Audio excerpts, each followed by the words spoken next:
Welcome back, everyone. It's Charlie. Amazon just released the Fallout Season 2 trailer and a couple promos, so we'll break it all down. There's a whole bunch of footage, whole bunch of Easter eggs here. One of them is more tongue-in-cheek and funny, like an in-universe promo that Cooper Howard is filming in the past. One of them's meant to be set in present day with them about to reach New Vegas. We will see how closely they stick to the plot of the New Vegas game. There are a lot of characters from the games and stuff that's very accurate during the first season, but some of the characters, some of the events are meant to be totally new, so it's not always a one-to-one copy-paste of the games, but generally it does seem like Season 2 will mostly be based on the New Vegas game, so you can kind of tune your expectations accordingly. There's a lot going on here. Everybody grab your Pip-Boy. I probably should have charged mine before I started making this video, but oh well. If you're brand new to the channel, be sure to subscribe to get all the episodes. I will do more episode videos than I did for Season 1. They didn't say whether they're releasing episodes weekly or all at once like they did for Season 1, but if you remember the way they did the Boys TV series, they'll probably do it like they did with the Boys from Season 1 to Season 2, so they'll do like a couple episodes and then do weekly after that. When they released the Season 2 trailer, they also confirmed that they had picked up the show for Season 3. Hopefully that means they'll be able to get Season 3 out without a huge break after Season 2. The actor who plays Maximus also said they have a 5 or 6 season plan for the show, so kind of pace out your theories for how they break up the plot through the future seasons.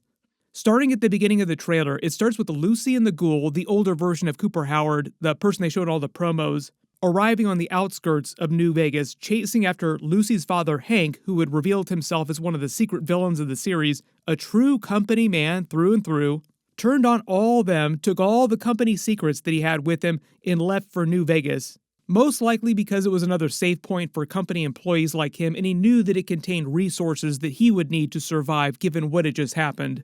Cooper Howard, the Ghoul, wanted to chase him because Hank knew what happened to his wife, who also worked in the high-level boardroom with all the other important company characters. She'd made special arrangements for her, their daughter, and Cooper to actually go to a special vault. But when the bombs started going off, things went crazy, they weren't together, implying that his wife at some point made it to one of the special company vaults with his daughter, but he was not with them when that happened. Hell, this kid used to pick up my wife's dry cleaning. I would be very, very surprised if he does find her inside New Vegas itself, just given the way the game plays out. It feels like she's in a completely different place with his daughter. Most likely it'll be a Mario situation. Your princess is in another castle, and he'll have to go find another vault. Fallout New Vegas is mostly about learning what's going on with Mr. House in the Lucky 38 casino in New Vegas here, who we saw in flashbacks with the rest of the board. There's this line from the games, "The house always wins," a reference to Vegas gambling in real life, meaning the casino you're gambling at will always win no matter what small victories you might have day to day. My early theory is that they'll use this to explain how Mr. House is still alive in present day of Fallout Season 2. He created the technology that Bud Askins, the other Vault Tech executive, was using to extend his lifespan in Vault 31, turning him into a brain bot with the probes in it. During Fallout New Vegas, you learn that Mr. House here had cryogenically frozen his body in a stasis pod and was using a version of these brain probes to keep his consciousness alive and controlling everything in New Vegas. His brain was basically wired to everything in the area, including the Securitrons, which were basically big security robots. There are a couple references to all this stuff in one of the other separate promos they did with Cooper Howard set in the past, sort of eye-winking from behind the camera like, here's all the stuff that's coming in Season 2. Mr. House's plan, though, was to live forever in this state, controlling everything. He did theorize that there was an absolute limit to how long you could keep someone's brain alive, but it was way beyond the 200 plus years of when the show takes place in present day.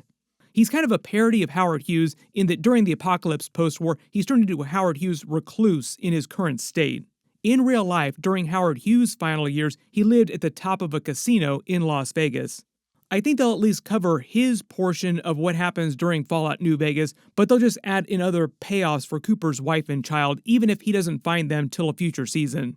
We will see if they wind up killing off Kyle MacLachlan or if they want to keep Hank on the show for more seasons. His real value to them is that he has all these company secrets.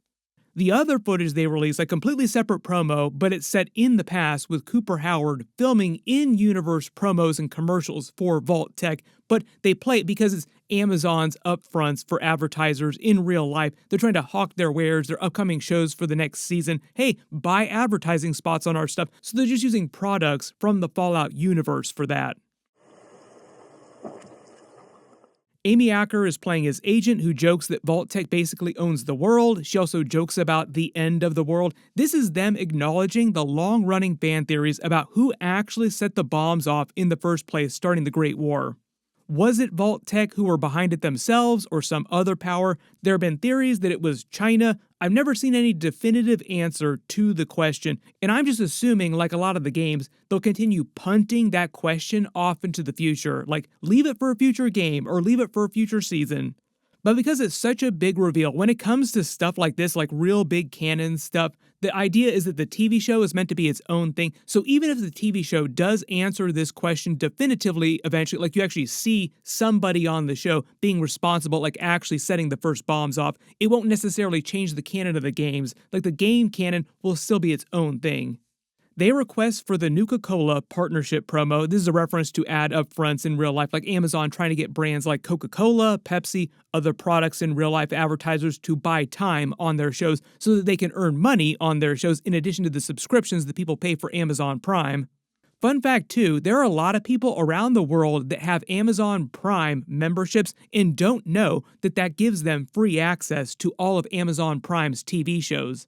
That is how big Amazon is as a company around the world. They use a lot of these promos to make jokes on Amazon in real life, like Amazon making fun of themselves using the Vault-Tec company, like Amazon, ha ha ha, we control the entire world. Or do we? If you really think about it, what Vault-Tec is doing in the show, in the games, everything, they do act a lot like Amazon. Just something to be wary about in real life. He does the commercial, and the whole bit here is that he's trying to hold it down because he thinks it tastes terrible, like he's forcing himself to smile through the commercial. Him saying he has other things he wants to do with his career, complaining about doing the Vault-Tec commercials, is a real-life gag about actors not wanting to get stuck on long-running TV shows. If they're in high demand, like Walton Goggins is, like he's a very, very popular actor in other movies, TV shows, sometimes actors can get trapped on long-running series. Does another similar commercial for the Atomic sunscreen product, the joke being that everyone's going to be underground, so like what use is sunscreen going to be to people? But in reality, in present day, there have been many people that have started living outside the vaults above ground, so they do actually need sunscreen. This doesn't work, right? I mean, it's just lotion. Also the joke that it doesn't work and is really just lotion, like it's a defective product, like you're just giving them lotion, that's all this is. It doesn't protect against the sun. We see that they're in vault number 4. That's the same vault where he filmed all of his commercials that he did in season 1. It wound up being the one ruled by the technocracy who did all those experiments, like all the mutates that they were working on there. We actually saw Lucy and Maximus get stuck there for a little while. Then they have the much bigger direct season 2 teaser where he does the commercial for the Lucky 38 Casino, which, like I said, direct New Vegas season 2 teaser. When he says high security hotel rooms, lock up your kids, it's also a reference to the security robots from the game, very important to watch out for them. Painting the town red, also a joke about how bloody the season is going to get as the camera cuts to the black and white interstitial screen covered in red blood, even though it is meant to be black and white film. What'll probably happen is they'll release a much longer official Season 2 trailer later this year. If they're not going to be dropping all the episodes until December, then they probably won't release the first trailer till we get a couple months out from that, so maybe like the end of the summer at some point. Like I said, I'm expecting them to take the tactic that they took with The Boys between Season 1 and Season 2. If you remember, The Boys Season 1, they dropped all the episodes at the same time, binge style, like they did with Fallout Season 1. The reason why they did it that way and then changed for The Boys Season 2 to weekly is because it got such a big response. It was so popular, and Fallout Season 1 did gangbusters performance for Amazon. Like, it was crazy popular. So that's probably why they'll drop the first couple of episodes and then go weekly after that and do that same thing for future seasons and do as many seasons as possible because Amazon really, really loves it when their series blow up like this. Personally, I would love 7 to 10 seasons of this show, but at a certain point, it would cause them to have to either develop brand new plot that has nothing to do with the games or stretch stuff way, way out, which I don't think that people want that much. There have been a lot of questions about whether or not they'd expand Season 2 to more episodes. I don't think they'll do that just because The Boys, no matter how popular it got at its height, it was still 8 episodes, so they'll probably just stick with that paradigm for Fallout series. And because all these trailers are coming because of the upfronts happening this week, like all the major studios have their big upfronts on different days, so there'll be more trailers over the next couple of days. All of it's meant to be for shows that they're releasing in the next year, so that's why they didn't talk about the Henry Cavill Warhammer series that Amazon is working on right now and all the Warhammer movies that he's doing. The easy answer is Warhammer 40,000. That is like the other big thing that's going on in the background. Also, The Boys isn't ready for their Season 5 release date. Like, it's not going to be releasing until 2026, which is probably why they didn't reveal a teaser for that.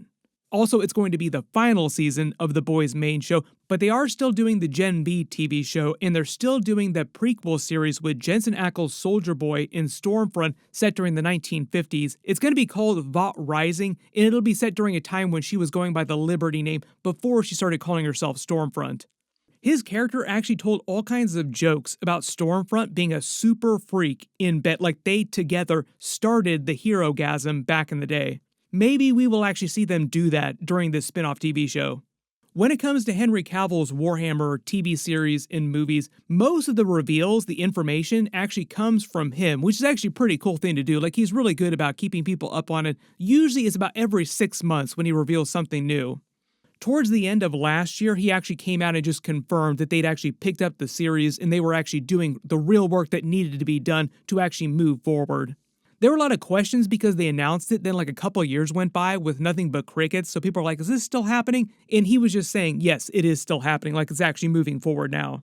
We'll probably get some details about Season 3 when they start doing interviews for Season 2. Usually that's when the actors get asked about future seasons. Whatever we hear about that, whatever footage we get this week for all the different trailers, of course I will do videos for everything. There's supposed to be a real big Superman trailer, talk about Henry Cavill adjacent stuff going on, brand new Superman footage coming. Be sure to enable alerts for my channel so you don't miss that, and the Andor finale, like the last 3 episodes. So there's a lot of stuff coming in the next couple days.